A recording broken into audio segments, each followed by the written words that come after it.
out pretty well. Over double the one's kills, 20 to 10 by the end of that. And of course, 4 structures to 0 as CE had full control. Every single Punisher did pretty good. Yeah, and kind of without saying here, Alufool with that MVP, the Hanzo 8-1 and 12 on that KDA, just absolutely insane. And of course, folks, it was Dragon Strike, so something a little bit different, but did it ever combine well with the synergies on the side of CE's draft? Well, it certainly won them the game. It did a really good job there. And also, I'm pretty sure Alufool now has over 20 MVPs. I might be wrong on that, but he's doing pretty well this season. For now, though, that's just game number 1. There are still many maps for them to choose from. Towers of Doom, a go-to CE map, has been removed. Braxis was left open, so if the one, seeing as they tried to bring that against BTG, didn't do so well, but it's still a little trick they have up their sleeve. Speaking of Alufool, you know, I guess it's a little bit late here, but here we go. So CE with the pick on Tomb of the Spider Queen. But real quick, like when I first met him, it was at BlizzCon, and it was when Temple Storm was playing against him, and he did the map picks and the coin toss against my team. And I just remember, you know, meeting up with him there and talking to him. I don't think he spoke English very well, but anyways, the way he carried himself, a very confident player. And it's just, you know, it's exciting to see him play this well in this matchup. But here we go, ladies and gentlemen, game number 2. Let's get to it. And this is going to be the one's ban, as this is Tomb of the Spider Queen, a CE map choice here. So we are probably going to see some kind of focus on the Garrosh, probably a ban from the one, unless they want to pick it up themselves, because this is a really good Garrosh map. The one, they're thinking about their ban. Again, like, this is a high stakes series, so you actually have to take a lot of consideration, as you always should, with your first bans, with your first picks. I saw Gazlo hovered there for a half second. These cheeky teammates. Now Medivh being flirted with as the option here, and it is banned, so this is the first time we've seen Medivh banned this evening, if I'm correct. Yes it is, but it's a very fair choice. The Medivh from CE is absolutely terrifying. Probably the second most best Medivh in the league, I'd say. Melody C still probably my favorite. We see the Garrosh stolen away from CE. All of these sneaky little tools being stolen. So, banning the Genji instead of Garrosh just means that CE are saying, we will allow you to pick this Garrosh. What is CE's first pickup here then? Is it something like a Malthael? In order to challenge it, do they elect to choose that hero early? Or do they just stick with something a little bit more... Actually, I wouldn't even say not choosing Malthael is okay. I'm done talking. This is insane. Talk to me about these picks. Well, CE have decided that their entire strategy for the day will be, okay, you stole our Garrosh, we can't play Medivh, so we'll go back to one of our old favorites and just let Alufool win the game for us. So they're going to have the Tracer in, empower it with most likely KTY on that Tassadar. We could see Zuyu on it, but he's probably going to end up being their solo laner. And the entire strategy here is to just give all those untouchable stacks to Tracer and let her win the game. That's it. That's how they've played this strategy for almost an entire ever since Tracer rework.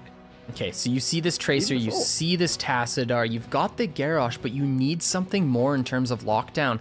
I would actually, I think it's the Malfurion over the Stukov. Yes, Stukov allows for that silence off of the Wrecking Ball and the Groundbreaker combination, but the root is invaluable here, but it is actually the Stukov instead, so both of them very strong, and then the Hanzo in order to step up and land these auto attacks onto the Tracer. I do think the Hanzo is great. I think the supports could have been interchangeable at this point, though. However, if you see that Tassadar and the Tracer, Malfurion has to be banned, right?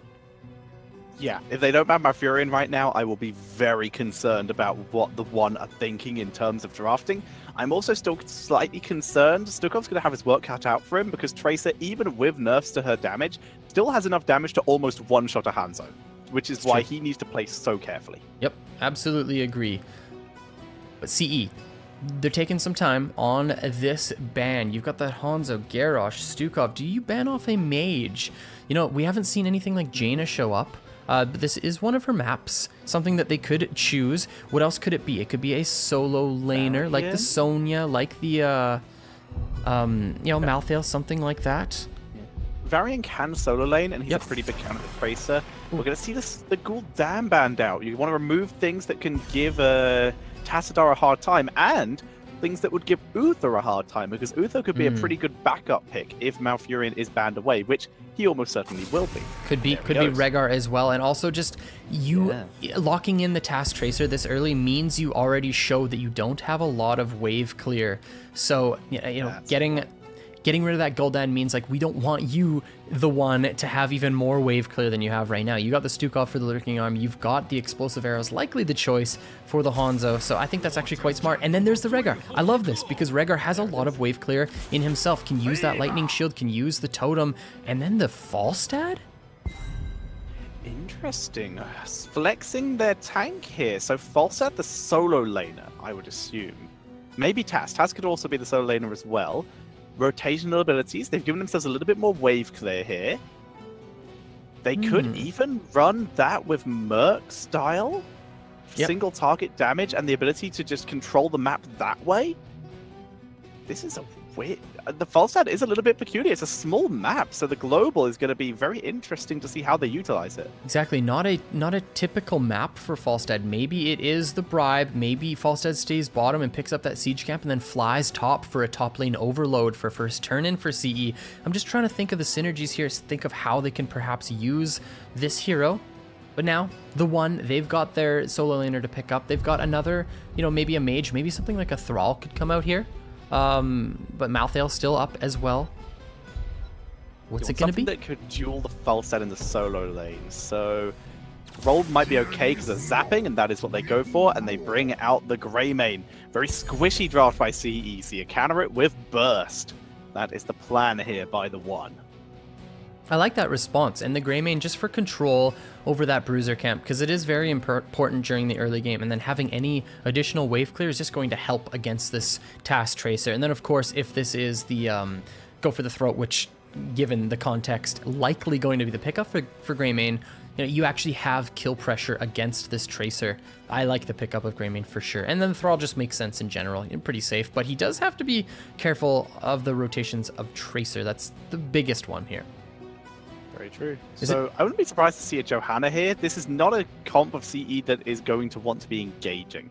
I'm thinking Diablo or Johanna. Diablo, they want to engage. Johanna, if they don't, because they can very easily try and dance around their opponents this way if they want to just go for a safer play, and it is going to be the Johanna. So I wanted to say it was going to be Johanna almost for certain, just because of the lack of wave clear on the side of CE, but I also saw the merit in Diablo, because of course, you land those wall stuns, you got the pulse bomb off of it, that's a lot of damage and pick potential for the side of CE, but these are some different styles of drafts on this map, especially CE's. I am not used to seeing the Falstad. I can't wait to see how it plays out.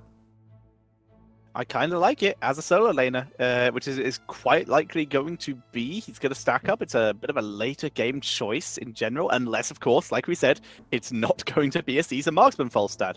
In which case, I will be very curious to see how well they're able to utilize it in either making it their mage, which would be insane, or going with the wingman and getting a couple sneaky mercenaries in. Honestly, I could see any style of build on this Falstad doing okay. Yeah, I don't know. It's a tough one because, like I said, I'm just not familiar with the hero on this map. I was trying to, I was trying to discuss some of the synergies. Maybe it is the Bribe, and then, like I said, the fly top for overload after you take the siege. But we'll have to find out exactly how they play it. But obviously, this is a strategy that they've tested before, they've tried before, and something I'm honestly excited to just jump into and learn a little bit about myself. Because yeah, it's not something you typically see on this map. Certainly unusual. Let's see what they are able to run with it. We will say that the wingman has happened before in HGC China several times, and I think one of them at least was on this map. So ladies and gentlemen, spawning on the left, it is TheOne with Hugo on Thrall, Lucky on Hanzo, Meng on Greymane, ZJZ on Stukov, and Hehe bringing out the Garrosh. On the right, in red is CE. We got Aluful on the Tracer, Win playing Johanna, 365 on the Rehgar, KTY on Tassadar, and Shuyu playing that Falstad. And Caesar Marksman. Caesar Marksman it is, so no sneaky bribes. But this does also mean that Tassadar could be the solo laner. That would be quite interesting here, where in theory Falstad could rotate with the team and just build up a lot of stacks, or we could even see a 3-2 rotation with Tracer and Tassadar just holding the bot lane, just using their synergy together. I really do think that a solo laner in this game is going to be a loose construct. I don't think it's going to be as static as a 1-4. We'll find out here. Rehgar showing top right away. Alufool gets tossed in, but there is the recall. Just beating the silence. That was so close. As Alufool able to back up. Crash Lightning, by the way, coming in for Thrall. Unrivaled strength coming in for the Garrosh. No Groundbreaker Earth Shatter here. Oh my gosh, neither of us could have anticipated 365 being this quote-unquote solo laner here, but yes, you're absolutely right. We've got Shuyu rotating with the team, picking up stacks on that Seasoned Marksman, so definitely a different style on this map. And then Wind, of course, with that Condemn, just the wave clear for CE, even though it's not as good as the side of the One, they're making it work for themselves. A mid-bot rotation. This is so rare as Alufool helping his team clean up. Looks like they're going to start the mercenaries now. 365. His entire objective is to stay sustained. His healing isn't really needed in the rotation. Tassadar is handling that pretty well. Johanna heals herself, and these two, they heal with the auto attacks, and, well, that's completely fine, honestly. I kind of dig this setup. As Rehgar, though, someone does need to cover top lane because he's gone for the Merc camp. Yep. And off of this trade, as long as CE don't go down in any XP, they actually win this because they took the neutral camp in addition to taking their own camp. So as long as the members of the One don't push in this mid lane too far and take some of the wall of CE, they will actually be up an entire camp off of this rotation. But here comes Hehe looking at Shuyu. Can he find the Wrecking Ball? And you got it. There's the toss. Goodbye. Nowhere to go. Yep. And down you go. A little bit of an overstep from Shuyu on that false stats. Got to be a little bit more careful. Got to respect the Garrosh. And what he said, he's going to lose out on a fair amount of stacks here. This is slightly unoptimal is the kindest way of putting that. Disastrous is a slightly overkill way of putting that. As Meng drops a little bit of damage, takes a little bit of damage, sorry, from Alufool, but CJZ with that lurking arm is going to easily make it so that this camp does get cleaned out without too many difficulties. Hehe wrapping around from behind, waiting for his opportunity. Someone could be going over that wall if they step too far forward. Could have maybe attempted to do it to Wind, or at least forced out the Iron Skin. And this full auto attack style for the Tracer, stepping up, getting in these autos, hoping to get some kills. Then we got the lifesteal, level 4 for Tassadar. So okay. Tracer, definitely this hyper carry. Yeah, we got life leech, we got hammer gains, we got untouchable, full auto attack style for the entire team basically. As we see everyone moving around, trying to gain the positioning as Hanzo helps clearing the lane with that explosive arrow. It's gone for the sort of mixed build. Takes a lot of damage from Alufool though, continuous pressure. It seems like a more evenly matched game so far. You know, the wave clear definitely in the advantage of the One. If they're able to just step up and kind of take advantage of that wave clear, I really think they can run away with this game. But they're both these bruiser camps down, so now it's basically going to be about wave manipulation and whether or not one of these teams can find a pick. We saw Alufool just kind of spending that pulse bomb onto Lucky. Might even do it again pretty quickly here. Not quite there is the pulse bomb, trying to fill that bar up. But yeah, just one of these teams needs to find a pick eventually, or else turning is going to be difficult. Yeah, it's 1 kill to 0 at this stage in the game, and both teams trying to get enough gems for turning and trying to gain control of the turn-in areas. There is now enough gems for a turn-in from the One. Oh, Lucky! CE gonna get the kill on Lucky. Nice kill by CE here, and that is good. They now also have enough gems for a turn. Yeah, Wind interrupting the jump over the wall there. Now level 7s here for CE. Scouted out is the turn-in from Meng, so 365 doing a nice job there. Dropping the totem. Alufool and 365 trying to get this turn-in. It looks like they're going to get it. So first turn-in going over to CE in, like I said, an impressive display off of finding that single pick. 1 kill, 1 turn-in. Huge plays from CE. Such a good timing for them, like you said, able to get this turn in. Now they're going to start putting the pressure onto all the lanes at the same time. You can see them splitting up, continue to rotate bot mid. Volstad has gone to bot lane, at least temporarily, to keep the pressure on that way as they move in. This tower will fall very quickly. It was already weakened, this lane, especially from the Bruiser camp earlier. And full 5-man push for this, abandoning the other web weavers temporarily as 365 at least rotates up for XP. Yeah, just trying to snowball this game is CE. They're stepping up mid. They've got damage on this fort. Alufool just pushing up so far, just threatening this Garrosh, saying, like, I dare you to combo on me. Like, my team will collapse onto you. We will get the pick. But, yeah, he just stepping back a little bit. And, you know, he looks like he's playing a little bit afraid as this Garrosh stepping in now, looking for the combination, but not quite finding it. Luful stepping in, has the Pulse Bomb, not willing to spend it at this point. He has 1 stack of his untouchable, so not much extra damage. But the fact is, Luful, with his hyper-aggressive plays, does instill fear. If anyone steps up, they could be punished. Now then, Johanna even adding to the auto attacks here with her version of the battle momentum, the blessed momentum here. A couple cooldown reductions, which is going to be especially useful. Doesn't get any extra attack speed from Tassadar or anything like that, unless of course we're seeing a Bloodlust build, in which case, what the? I think more likely an Ancestral for the Tracer. So this is bold sending Rehgar to do the Bruiser camp right now. Because you're not level 10, CE has to be cautious here. Spending the resources over there means that the One are able to step up and look for this turn. And look at Luful just completely, you know, on his own. They're stepping into a 1v4 and gets away safely like this. Level 10's now on the side of CE, but usually you would think that, you know, spending a single hero like that off on your Bruiser camp would mean that the One get their turn in, but no, CE play that one perfectly and they stop the turn in from the One. Yeah, they're doing a fantastic job here controlling the map. They're trying to farm up enough gems for their own turn in, but they're still pretty far off. Nice Sonic Arrow from Lucky, knowing he has many visitors in his lane and can stay very far back here. And yeah, CE, nice slow play at this point, because they're just trying to get gems. The problem is they're pushing up the lane so much, they're struggling to find them. But it's all about the long game here. Pulse Bomb gets missed here. Good dodge by Lucky, jumping over the fountain. KTY just pushing in mid with these bruisers, generating a lot of pressure on the map. Meanwhile, bottom, we've got the Orc off. It's 365 on the Rehgar, Hugo on that Thrall, but here comes the rotation. The Blessed Shield comes out. There's the Condemned to follow up. This is 33 gems. The Sundering goes out, but it is not enough to save Hugo. That is so many gems dead now for the One. Falstad died elsewhere. Tracer just gets deleted. The Dragon Arrow not even required here. That's what happens if you get caught out of position by a Garrosh, or if you don't see him when you rotate in. That's the untouchable stacks getting removed here. So that's a 2-for-1 trade in favor of the One, and they get their turn in. It's a really good counter engage by the One on the top side. When all those members of CE were represented bottom, they saw the opportunity top and they found it. They had the level 10s, they spent the heroics, and they get the kills. There goes the taunt. Not quite finding anyone is he, but the rest of the One step back onto this mid wave. They're trying to push this one in. They really need to find some structures and start opening up this map, because then they will be able to skyrocket themselves into a lead in terms of XP. Here comes the Web Weaver. Tassadar gets tossed in. The team was not prepared this time, so there's not as much follow-up, and as such KTY able to escape this time. As the Web Weaver getting cleared out, looks like all the forts will survive this time. Nice clearing job by CE here. Bot lane, the only one with any chance of getting something done.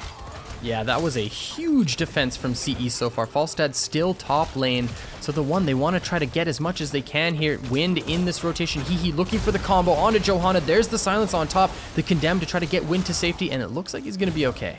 But they're going to be able to pick up a fort off this. Yep, guarantees bot fort. Nice control there with that good engage. Burning a lot of tools of CE, including the Cleanse and the Iron Skin to be able to back out there. And the Blessed Shield, actually. So the One able to even up the fort count at least. But Falstad, while all this is going on, has been pushing top lane. Yep, getting a lot of value there. I'm not sure where the stacks are at with Season so far, but likely doing quite well here. KTY also just stacking up that W. Getting those on the minions bottom lane, but still so much damage onto bottom so far. And look at the positioning of both of these teams. He in real deep. Wind knows exactly that this is going on. He saw He this entire time, which is actually why he knew Falstad was fine to be that far forward in top lane. Because, in bot lane, because they know where the main engager is. Wind gets tossed in, but able to tank through. Needs to come in for the interruption. Tracer's going to be the one who does the job. There's Ricochet as well. The One, they don't want to fight that. You know, they don't quite have their 13, so they're willing to back off right now. Just wait for this trickle XP, hopefully get some mid. But meanwhile, Wind looking at the turn in top. Hugo also getting aggressed on, but Luful are going to walk away from this one. And another turn in for the side of CE. There's the stun and the taunt. Lovely Gust. Easy disengage. KTY stays in the silence a little bit too long, but they're moving in. Wind gets pushed back. Good Dragon Arrow and Sundering onto Zhu, but he's able to dodge the follow-up stun by Garrosh. Ancestral used. May not have even been necessary, but they're still able to turn around onto the Grey Maid. Down goes Hugo, and Garrosh has nowhere to go.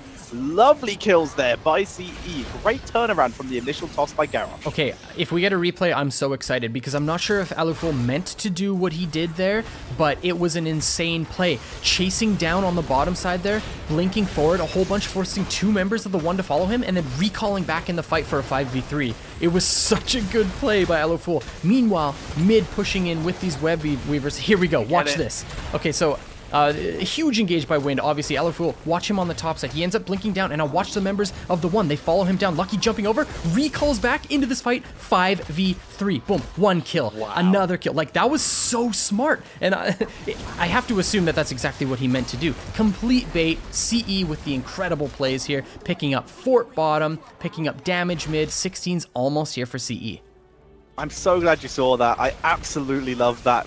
What a clutch play by Aluful, able to put his team ahead. Season Marksman is even now stacked for Zuyu as they continue to push in. Locked and loaded is locked and loaded for Tracer as they continue to put the pressure on with this Web Weaver. It will finally fall. Dragon Arrow does not land. Hiki comes around for a final wraparound attempt. Gust for the disengage, and guess who's on their own? It's Hiki as Tracer goes in. Pulse Bomb, and whoops, down goes the Garrosh.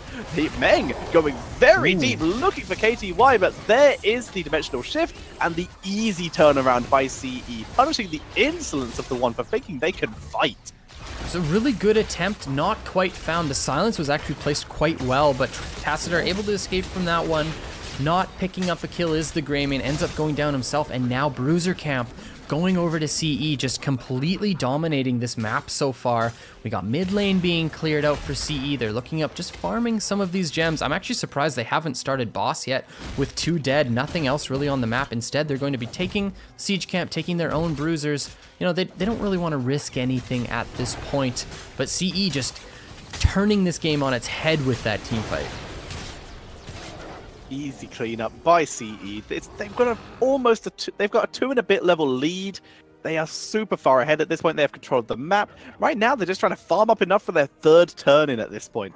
They just need a couple more gems at this point. Another 12, I believe, if I can not count correctly, which is almost certainly I can't. As we see them just cleaning these up. Boss has even been started by Rhaegar here. Risky move, but they have the talent advantage, so they might as well. Yep, it's to me a little bit late, but CE do have bottom pushing out, and yeah, so they're actually completely walking away from this one. No need to risk it. Here comes the damage onto Garrosh, and absolutely annihilated is this hero. Aluful missing the pulse bomb, but not the end of the world. Here comes the gust. Pushing just Hugo. Zuyu survives as well, thanks to the ancestral healing from 365. Aluful takes a lot of damage, but also survives. And well, back to the boss, boys. CE, this is an impressive performance, Tetcher. Like, this is really, really cool to see. I love their style of team fighting. They're so aggressive. And the opener on this game, like 365 being in the solo lane, rotating with the false head, just a very different style from this team. It's unlike anything I've ever seen before. I'm a fan. I like the little juggling they did, the unexpected moves here. It's worked out in their favor. They're going to stagger the boss. Wonderful. And this is going to allow them to get the turn in. It's going to be a Web Weaver boss push into the top lane. If this doesn't get a keep, I will be shocked. CE can actually set this up to look to close out the game if they're able to find a pick or 2. But we have to keep in mind the One hitting the 16 right now. So they are happy with those circumstances. Maybe it's the big dragon arrow with the taunt and the silence. Can the One find this team fight? We will find out. Moving in. Web Weaver a little bit slow behind, but this is good because it needs to clean up the minion wave and will have maximum power to push onto the boss. That's a big, massive shove, though. You can see Johanna is out of there. Aluful getting pinged by Hanzo. Good defense. Dragon Arrow is good as KTY has the dimensional shift. Boss down to half health. Web Weaver arrives. Down goes the keep. Garrosh looking for his opportunity to turn it round. Snooker finally has to move. Silence not going to be enough here as he's forced to pull back. Boss, Web Weaver, and the entirety of CE on the core. Archon is activated. This is a statement of intent as Hugo gets just chucked into Zuyu to try and get the kill. But with the boss, the Web Weaver still alive, that will be it. Game number 2 goes to CE. 15 minutes in what actually looked like a fairly even game during the early game, but man, that one team fight that we had the pleasure of looking at a replay, what it was just a complete turnaround. You know, off of that team fight, we saw a 2-level advantage, you know, 16s for CE. They start taking everything off the map. They make that big boss play. It was actually a big boss bait at that point because they chose to take the siege camp and their bruiser camp, generate pressure on the map, and then, yeah, show up top. The rest of TheOne, they go up as well. And then, yeah, they just instantly delete the Garrosh and then basically just take the boss and end the game with it. Just very impressive performance from CE in what I would say is a different style of draft for Tomb of the Spider Queen, but geez, did it ever work out well for them. And the fact is, from the 2 games we've now seen out of CE, they haven't shown anything really unusual from their usual style. Like, yeah, the Falstad might have been a little bit unexpected compared to like another melee, for example, to help Johanna on the front line. But right now, CE are crushing the potential number 2 seed from China going into the mid-season brawl without showing any strategies. That's huge in preparation for a big international event. I absolutely agree. The way that they're playing is going to be super difficult for TheOne to even find a game in this series. TheOne need to step it up. They've got to, you know, establish their dominance in this game. Where did it really all go wrong? I'm trying to think back. It was honestly really just that one team fight stepping up too far. And I have to say, Alufool just absolutely outplayed the members of TheOne. So maybe just not giving up that tracer, but they 1-2'd it. Like, it's very difficult to not give the tracer when they pick those heroes so early. Well, they didn't react to it. There was no variant. There was nothing. I think maybe a double tank, just bringing the variant instead of the Thrall might have made it a little better, but they had Cleanse, they had the Rhaegar, which was a brilliant support choice for them. They had the Tassadar shields. There was a lot of survivability, and once again, if you kill off the Tracer, there's still a Falstad to go against you as well, which was being empowered by the Tassadar as well. I actually think the Rhaegar was really, really important to that draft because we were discussing the lack of wave clear for CE, and then Rhaegar really just fixed that. The fact that he operated as a duelist, as a wave clear hero was just fantastic for them. Not even to discuss the fact that brought Cleanse to the equation. Just a really solid heads up pick for CE, and we're seeing the statistics for that game here. MVP going over to KTY on the Tassadar, saving everybody, getting all those assists, you know, nothing flashy, but there when you need them. I mean, 009, if you are here as a Tassadar, then you've probably done your job pretty well if that's your score. You're not there to get the final hits. You are absolutely there to make everyone else do it, so well-deserved MVP there.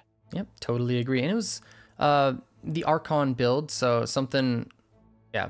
What did you say at the very last? You said Archon coming out and is a statement of intent for going on the core. I actually thought that was the most interesting way of putting it. I got to steal that, man. I mean, if you're blowing such a big ability like that, it's pretty much a commitment. They were wrapping around the back of the core. They had nowhere to run at that point. It was very much we are taking your core or dying trying. Yeah, exactly. And they had the resources to do so. You know, they had quite a substantial experience lead, which is, of course, stats as well, additional damage. They had that Archon, they had the Web Weaver, and I think a little bit of the boss still left, and of course the minion wave pushing in. And so everything was in their favor there. But let's talk about TheOne. If you are this team moving into this next game, your back's against the wall, how are you going to approach this? It's hard to deal with. It really is. Your stuff's not working. I really think they need to bring back some of their old strategies. We need an Illidan. They need to go into an Illidan or a Genji Uther. Back to those strategies that just consistently worked throughout the entire season. But right now, they're trying to play standard, and well, they're getting chucked in the bin, to use a British term. I think it would be really exciting to see something like Illidan come out or Genji Uther for sure. But we're seeing Genji banned very early. You know, maybe CE just not willing to give that hero over to TheOne, just not giving that volatility in the draft. But hey, if Illidan's open, then why not do it? This is the time to do it. You know, you've already qualified. Yes, you maybe can risk getting that #1 seed, but I think it's still worth it at this point in the tournament. We'll have to find out if TheOne pull out all the stops and decide to go, with that sort of style of draft. But we're going to jump to a break. We'll be back in 5 minutes. Hope to see you guys in a few moments.